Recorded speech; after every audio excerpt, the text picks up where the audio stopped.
So, welcome to part two of the case of the burning body in the trunk, the Kerrice Lewis story. Now, from part one, we know that Kerrice's body was discovered in her 98 Lexus trunk burning.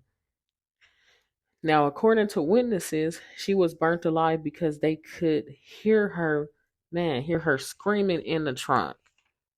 Now, that's definitely devastating. Also, as I stated in part one as well, there were two other people unalived on the same day of Kerrice, and they were linked to her unaliving as well. And so, witness also stated that all three of these unalivings were related to a credit card scheme, right? So let me go ahead and break this story down so you guys can understand. Come and follow me, okay? So a few hours before Kerrice was unalived, her childhood friend Armani Coles was popped and pushed out of a car just 2 miles from where she was unalived at. Also, another one of her friends, I hope I'm saying this correct, Ronze Green was unalived outside of a 7-Eleven. Now, all of their deaths are related. Let me go ahead and break it down a little further. According to court records, three men by the name of Malachi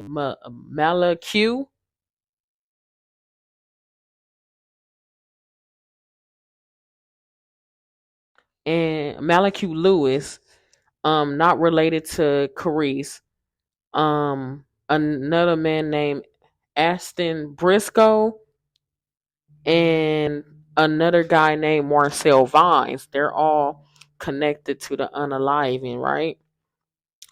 So, one of the men, Malachi, was one of the ones that was involved in the credit card scheme, right? Along with Armani Coles, Ronze Green, and another man named Dennis Whitaker.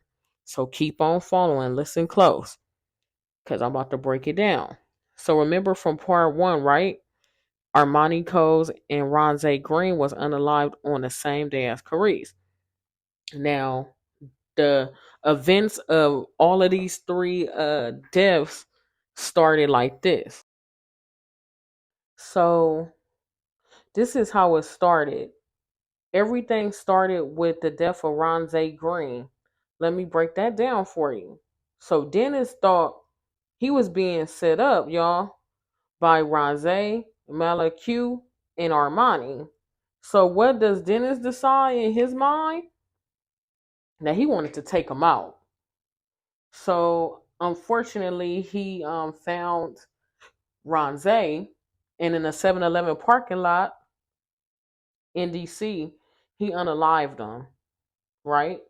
So all the chain of events started with Dennis' decision. Once Malachi and Marcel found out that Dennis unalived Ronze, oh, they wanted revenge instantly. They wasted no time. The two men then started driving around in Dennis's neighborhood to look for him, right? They didn't find Dennis, but who they did see and recognize was Kerrice, who they recognized as one of Dennis's friends. So then the two men started following her. They followed her till she stopped at an AutoZone parking lot. In that parking lot, armed with a 45 caliber firearm, they kidnapped her, right? And not only that, they kidnapped her, threw her in the back seat, held her at gunpoint, basically. They started driving her vehicle around the city, trying to lure Dennis to him, right? Because this is his friend.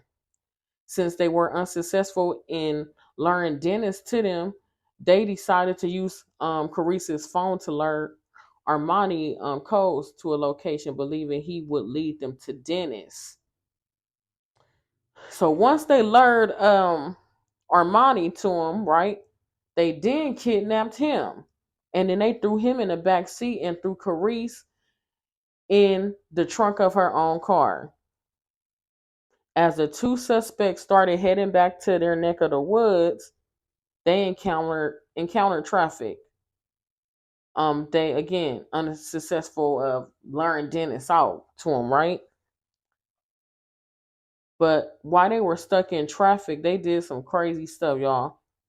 They popped Armani twice and pushed him out of the car on a highway in Maryland. And about an hour later, they decided to drive Kerrice's car into an alley. There, they then opened the trunk and fired 13 rounds, y'all, into Kerrice's body and set her remains and her car on fire. The night after unaliving Kerrice and Armani, Malak was seen on video. This dude seen on video at a McDonald's drive-thru in Armani's missing car.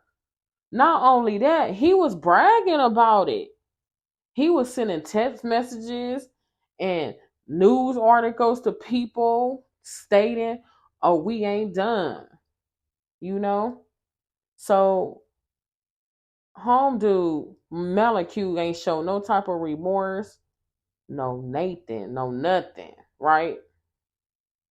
The Aston Briscoe dude role in the crime, um, he was just more like the lookout and the getaway driver, for reference, you know. Um, but on August 19th, 2024, this year, Malak Lewis and Marcel Vines were found guilty by a federal jury. They charges were armed kidnapping and first degree murder of Kerrice Lewis and Armani Coles. They both faced 2 consecutive mandatory minimum sentences of life imprisonment.